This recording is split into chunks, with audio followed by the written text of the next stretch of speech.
Assalamualaikum warahmatullahi wabarakatuh. Perkenalkan, nama saya Firda Rahmawati, mahasiswi Pendidikan Kimia, Universitas Islam Negeri Syarif Hidayatullah Jakarta. Video ini untuk memenuhi tugas mata kuliah Islam dan Ilmu Pengetahuan dengan dosen pengampu Bapak Buhari Muslim. Pada video kali ini, kita akan membahas mengenai fenomena terjadinya petir, hubungan materi kimia redoks dengan fenomena petir, dan ayat suci Al-Quran yang berkaitan dengan fenomena petir, seperti pada salah satu surat di Al-Quran, yaitu surat Ar-Ra'd ayat 12. هو الذي يريكم البرق خوفا وطمعا وينشئ السحاب الثقال. Alam penuh dengan segala macam fenomena yang menakjubkan dan menarik, yang telah membuat manusia terpesona selama berabad-abad sampai hari ini. Salah satu fenomena tersebut adalah petir. Kilatan pada petir menampilkan pola zigzag yang biasanya memakan waktu kurang dari setengah detik untuk menghasilkan luminolitas cahaya yang begitu terang hingga sekitarnya menyala dalam sekejap mata.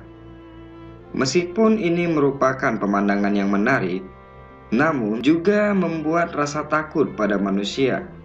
Dengan ledakan energi yang intens itu, petir bisa menebang pohon, membuat kebakaran, dan bahkan menyebabkan kematian.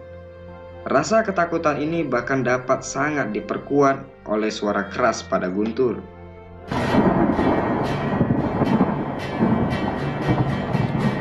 Proses terbentuknya petir dimulai dari menguapnya air dari permukaan bumi, dari danau, tanah, sungai, laut, kolam, dan dari pohon oleh proses transpirasi naik ke atmosfer dalam bentuk gas.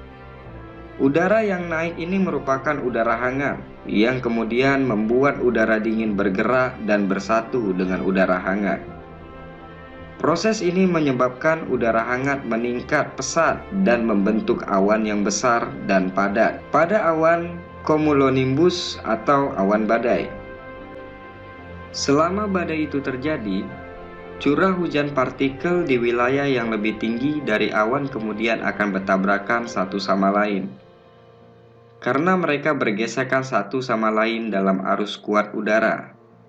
Ketika udara naik dan turun di udara, akibatnya udara ini bertabrakan dan bergosok banyak butiran-butiran air dan kristal es yang kemudian menciptakan muatan listrik statis yang mengandung muatan negatif dan positif dalam badai itu. Beberapa kristal es dan butiran air karena itu akan menjadi bermuatan positif, sementara yang lain menjadi bermuatan negatif. Semakin lama, potensi listrik yang bermuatan positif dan negatif di awan kemudian terpisah dari satu sama lain, di mana kristal salju bermuatan positif bergerak ke bagian atas, sementara bermuatan berat kristal es negatif dan tetesan air turun ke bawah bagian awan. Elektron atau muatan listrik negatif ini akan mencari dan menuju muatan listrik positif, sehingga terbentuklah loncatan elektron yang berupa lidah api yang kita kenal dengan petir. Karena bumi merupakan medan listrik yang amat besar dan tentunya mengandung muatan negatif dan positif, maka elektron dari awan juga bisa meloncat menuju bagian permukaan bumi yang juga bermuatan listrik. Setelah petir meloncat ke tanah dari awan, petir akan kembali dari tanah menuju awan, mengikuti saluran yang sama dengan jalur yang dilaluinya. Jalur kembalinya petir ini menimbulkan panas dan meningkatkan suhu udara di sekitarnya menjadi sekitar 27.000 derajat Celcius. Karena petir membutuhkan sedikit waktu untuk pergi dari titik A ke titik B, sementara udara panas tidak memiliki waktu untuk bergerak, menyebabkan ruang pada udara menjadi terbelah. Udara panas kemudian dikompresi, meningkatkan udara dari 10 sampai 100 kali tekanan normal pada atmosfer.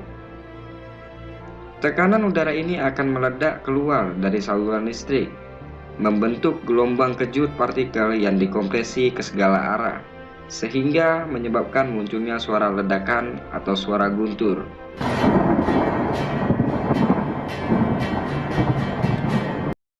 Selanjutnya kita akan membahas hubungan redoks dengan fenomena petir. Teman-teman masih pada ingat gak nih redoks itu apa? Redoks merupakan reaksi oksidasi reduksi, yang di dalam reaksi ini melibatkan transfer elektron. Pada reaksi reduksi, terjadi penurunan bilangan oksidasi atau penyerapan elektron. Sedangkan pada reaksi oksidasi terjadi kenaikan bilangan oksidasi atau pelepasan elektron. Nitrogen merupakan komponen gas terbesar di udara. Kelimpahannya mencapai 78%. Dengan adanya fenomena petir, gas nitrogen dan oksigen dapat bereaksi membentuk nitrogen monoksida. Hal ini dikarenakan petir di udara menyediakan energi yang cukup untuk menggabungkan nitrogen dan oksigen. Reaksi ini merupakan reaksi redoks dalam suatu konsep, yaitu perubahan bilangan oksidasi. Bilangan oksidasi nitrogen mengalami kenaikan dari 0 menjadi minus 2, yang merupakan reaksi oksidasi. Sedangkan bilangan oksidasi oksigen mengalami penurunan dari 0 menjadi minus 2 yang merupakan reaksi reduksi. Oleh karena itu, setiap terjadinya petir akan menimbulkan reaksi redoks, yaitu oksigen dan nitrogen di udara bereaksi membentuk nitrogen monoksida.